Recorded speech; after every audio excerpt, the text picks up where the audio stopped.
Hello YouTube, I'm Shane. And I'm Caden. He's a little man. And welcome to the shed.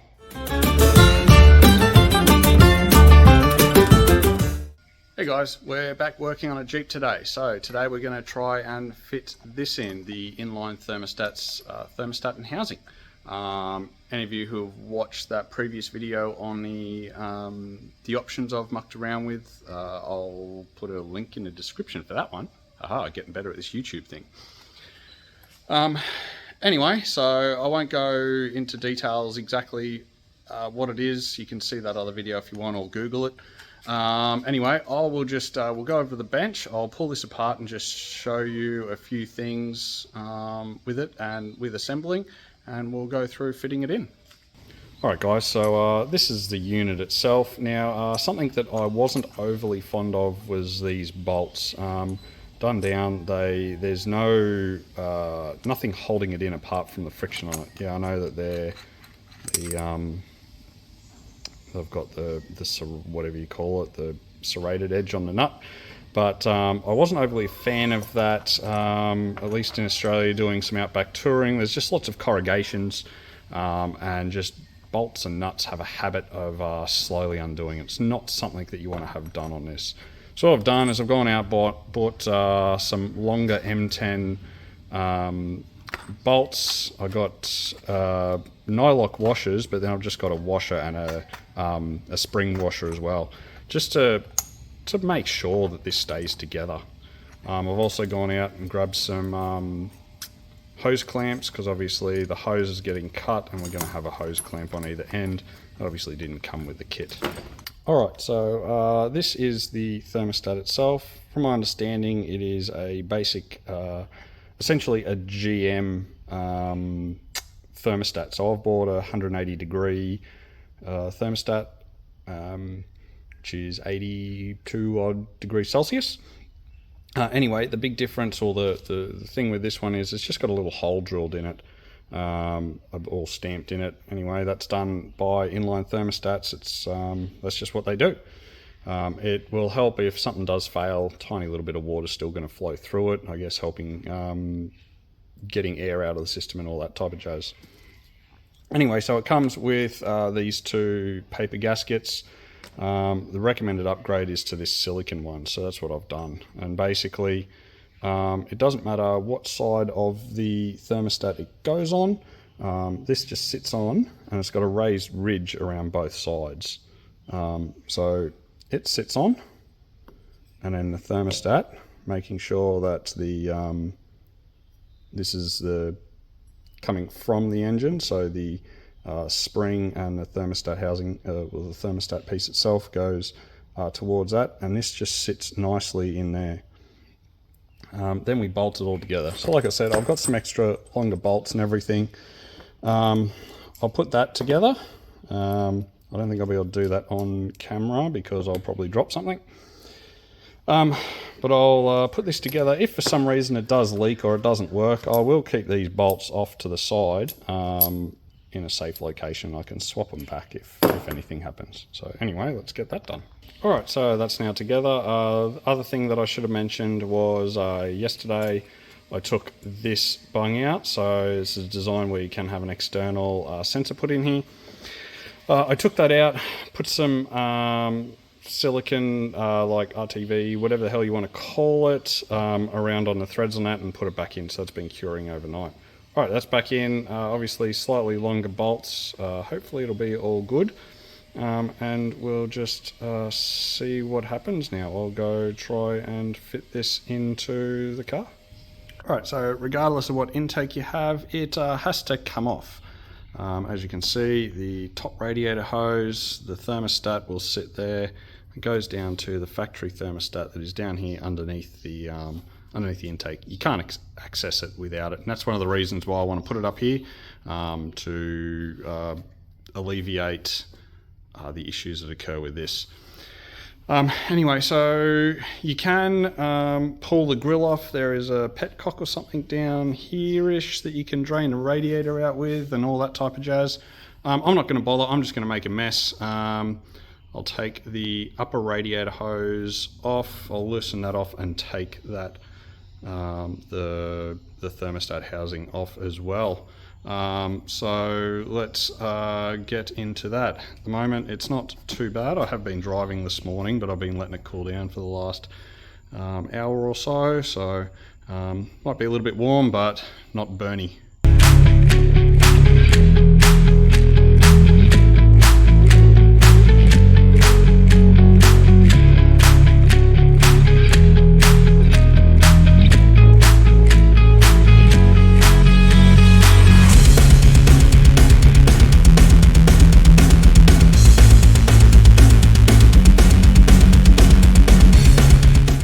Alright, so typical mess being made, which I knew what would happen, but the big thing I'll try and point out, if you can see it, is so at the moment there's still that rubber gasket that's sitting on there. That is an important one to make sure whether that's there or not, because it sits in the thermostat itself. Alright, so I'll clean this up and then keep moving on. Alright, so here's a pipe out. That's the stock thermostat housing. As you can see, the stock thermostat. And if we can read that, you can see it says, let's see if I can hold it up the right way and it'll focus.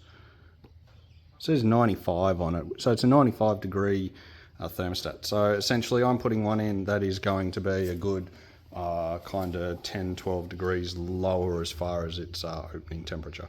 Anyway, so this is what I'm replacing it with, an aluminium one. These are being plastic. They are a known issue and failure point. So mine hasn't. It's still good, and I'll keep it as a backup for sure. But I'm just going to put an aluminium one in. I've obviously gutted it out, so there's no thermostat in it. But I'm going to replace it with this to stop any failure points as far as the plastic ending up cracking. So I'll get this off, get it onto that one, and we'll keep moving on. Alright, so correction to my last. The housing is actually going to get fitted on first. So this one's already got its new O-ring and all of that type of stuff. So I will get this fitted back on and then go on from there. Alright, so I'm going to fit this back on now, just at the top on the radiator. But what I just quickly will point out, I'm sure people know this and it's sucking eggs, but anyway, so it tells you on these pipes, you know, radiator and engine. So if you do kind of get confused, that tells you. So anyway, just quickly. So that's going to fit on there. As you can see, that's kind of going to fit down onto there. It doesn't have to go exactly. Now, this is going to take up in the corner. So basically what I'm going to do is mark it up, wherever I put my marker, and then I'm going to cut it, slide that on, and do the same with the bottom. Alright, so I don't have the best stand, it's just kind of leaning up against the grill and everything, so I'll try and show you what I'm going to do. So that's on, that's sitting there. I'm going to take that corner out. So in a rough position, you can see there's up there. So what I'd rather do as well is take out not enough and cut back if I need to cut more. Alright, so I've cut this back. I ended up cutting it back kind of 2 or 3 times, just slowly moving it back. I'm pretty happy with its location now, where it's sitting. It's pretty much where the bend was. Now I've fitted on the lower or the upper radiator hose, now the lower portion of it. I've fitted that back on. Now I'm going to have to try and measure up where to cut it again down. Here's the top of it now. Down to put it onto here. So let's get into that then. I'll see if I can record this one or not. Let's bring it to the front, to the side. Let's see if I can.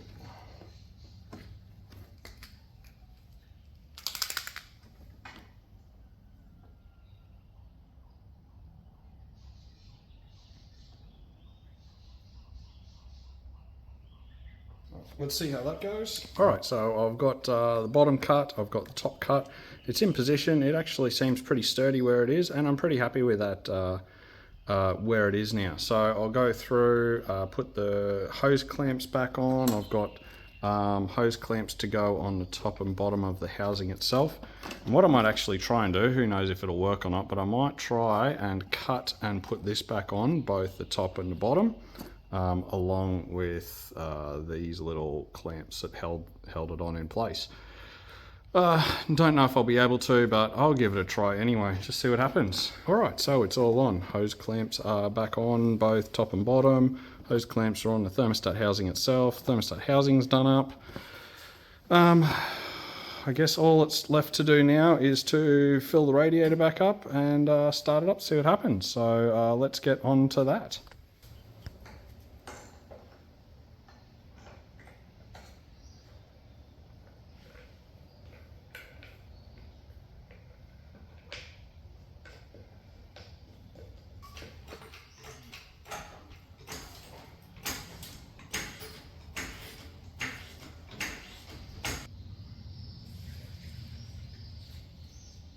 Alright, so that's finished filling.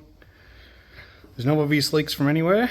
What I might do then is I'll put the intakes back on just so the sensor is connected, and then I will give this a start up, let it warm up, and yeah, hopefully this opens and everything works fine. Fingers crossed. Alright, so laptop connected in, VCM scanner going. I'm just running the same tune as I had before. I have tuned this a little bit, so at the moment the fan target temperatures are lower. I think the standard target temperatures on the JK are about that 100 to 104 degrees Celsius. Mine have been lowered to mid 90, I think around 96, 97, maybe 98. Anyway, I've just left them at that for the moment, just to start up. Once this actually runs, everything's working fine, I'll go through and adjust those temperatures down accordingly. So then it actually should bring that general coolant temperature down. So anyway, let's connect to the vehicle.